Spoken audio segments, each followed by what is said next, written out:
Hello friend, welcome to my channel exam store. Friend, आज हम लोग बात करने वाले हैं भारतीय संसद के बारे में। तो हम लोग जानेंगे संसद किन किन से मिलके बना होता है। तो संसद का ये क्वेश्चन बार बार एग्जाम में पूछे जाते हैं। तो चलिए हम लोग बात कर लेते हैं संसद किन किन लोगों से मिलकर बनता है।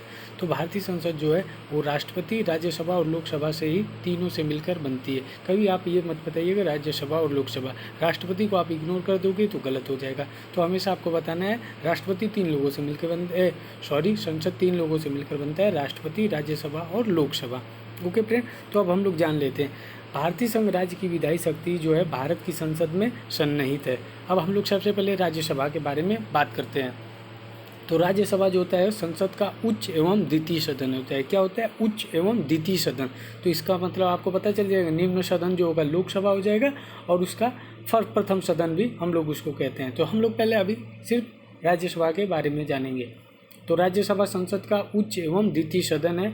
यह एक अस्थायी सदन है। कैसा सदन है? अस्थायी सदन है। और इस सदन को कभी हम लोग विघटन नहीं कर सकते, यानी कभी हटा नहीं सकते हैं। सदस्य, इसकी संख्या के बारे में हम लोग जान लेते हैं। इसमें कुल 250 सदस्य होते हैं। इनमें से 12 सदस्यों को जो है राष्ट्रपति ऐसे व्यक्तियों में से मनोनीत करते हैं जिनमें साहित्य, विज्ञान, कला और समाज सेवा के क्षेत्र में विशेष ज्ञान अथवा व्यवहारिक अनुभव प्राप्त हो। तो जो 12 सदस्य होते हैं उसको राष्ट्रपति सेलेक्ट करते हैं, मनोनीत करते हैं। उनमें से भी कुछ विशेष प्रावधान है, साहित्य, विज्ञान, कला और समाज सेवा के क्षेत्र में उन लोग को विशेष ज्ञान अथवा अनुभव प्राप्त हो। और शेष जो 238 सदस्य जो होते हैं राज्यों तथा संघीय क्षेत्रों के प्रतिनिधि होते हैं। अब हम लोग इन लोगों की निर्वाचन प्रक्रिया के बारे में जानेंगे। तो राज्यसभा में प्रत्येक राज्य से आए सदस्यों का निर्वाचन उस राज्य की विधानसभा के निर्वाचित सदस्यों द्वारा और अनुपातिक प्रतिनिधित्व की एकल संक्रमणी मत पद्धति के द्वारा होता है। इन लोगों का निर्वाचन आपको पता चल गया। अब आपको राज्यसभा का मेंबर बनने के लिए क्या क्या योग्यता रखनी उसके बारे में हम लोग जान लेते हैं। भारत का कोई भी नागरिक जिसकी आयु 30 साल तक हो चुकी हो, कम से कम, ठीक है फ्रेंड, आयु 30 साल तक हो चुकी, उससे कम ना हो, जिसके पास संसद द्वारा निर्धारित योग्यताएं हो, वह राज्यसभा का सदस्य निर्वाचित होने की योग्यता रखता। अब इसमें कार्य क्या होती है, कार्यावधि के बारे में जान लेते हैं हम लोग। राज्यसभा के प्रत्येक सदस्य की कार्यावधि जो होती है 6 वर्ष की होती है, किंतु प्रति दूसरे वर्ष 1/3 सदस्य अवकाश ग्रहण करते हैं। ओके फ्रेंड, तो प्रत्येक दूसरे वर्ष 1/3 यानी 1/3 जो होते हैं सदस्य अवकाश ग्रहण करते हैं, क्योंकि ये विघटन नहीं हो सकता। मैंने आपको शुरू में ही बताया था। तो इसमें से क्या होते हैं, सदस्य अवकाश ग्रहण करते हैं तथा उनके स्थान पर नवीन सदस्यों का निर्वाचन होता है, नए लोग आते हैं। अस्थायी सदन होने के कारण इसका कभी विघटन नहीं होता है। ओके फ्रेंड, अब जो सभापति के बारे में हम लोग जान लेते हैं। भारत का जो उपराष्ट्रपति होता है वो राज्यसभा का क्या होता है, पदेन सभापति होता है। तो इस समय भारत के उपराष्ट्रपति कौन है, आप लोग हमको कमेंट बॉक्स में बता सकते हैं, उनका निर्वाचन क्षेत्र भी बता दीजिए फ्रेंड। ओके, अर्थात जब तक वह राष्ट्रपति पद पर आरूढ़ रहता है यानी विराजमान रहते हैं तब तक वह राज्यसभा का सभापति रहता है। अब हम लोग बात कर लेते हैं लोकसभा का। तो लोकसभा जो होता है संसद का प्रथम सदन तो होता है, प्रथम वो होता है आपका प्रथम सदन, लेकिन ये निम्न सदन का होता है। ओके फ्रेंड, अब हम लोग बात करें इसमें कितनी होती है संख्या। तो इसमें 530 सदस्यों का निर्वाचन विभिन्न राज्यों की जनता द्वारा वो भी प्रत्यक्ष रूप से किया जाता है तथा 20 सदस्यों का निर्वाचन संघीय क्षेत्रों संसद की विधि द्वारा निर्धारित प्रक्रिया के अनुरूप होता है।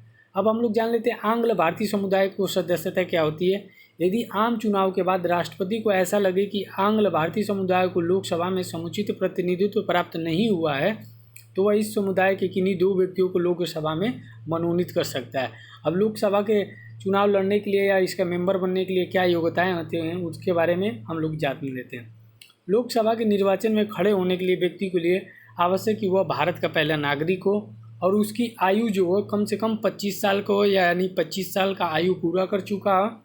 उनमें वे सब योग्यताएं हो जो संसद विधि द्वारा निर्धारित करे। कोई भी व्यक्ति लोकसभा का सदस्य बनने में असमर्थ होगा यदि वह भारत सरकार या राज्य सरकार के अधीन किसी लाभ के पद पे, तो आप लाभ के पद पे नहीं हो सकते, पागल व दिवालिया ना हो।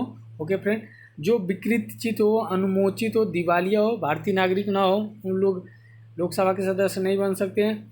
जिसने किसी विदेश की नागरिकता ग्रहण कर ली है या जिस संसद की किसी विधि द्वारा आयोग घोषित कर दिया गया है वो भी लोकसभा का चुनाव नहीं लड़ सकता है।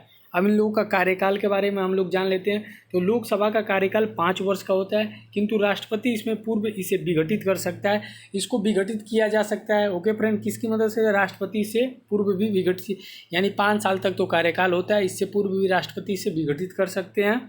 जब संविधान के अनुच्छेद 352 के अंतर्गत घोषित आपातकाल विद्यमान हो तो राष्ट्रपति एक बार में 1 वर्ष के लिए लोकसभा का कार्यकाल बढ़ा भी सकते हैं। ओके फ्रेंड, तो ये रहा भारतीय संसद, जो आप लोगों को मैंने बता दिया। ओके फ्रेंड, कि कौन कौन से होते हैं, संसद किन किन लोगों से मिलकर बना रहता है? तो संसद राष्ट्रपति, राज्यसभा और लोकसभा से मिलकर बना होता है। और इसमें से राज्यसभा क्या होता है? ये आपका द्वितीय सदन होता है और उच्च होता है, और लोकसभा क्या होता है? आपका निम्न सदन होता है और प्रथम वो होता है। ओके फ्रेंड, तो अगर वीडियो पसंद है तो प्लीज़ चैनल को सब्सक्राइब करिएगा, वीडियो को लाइक करिएगा। तब तक के लिए गुड बाय, टेक केयर, मिलते हैं नेक्स्ट वीडियो में। Love you all.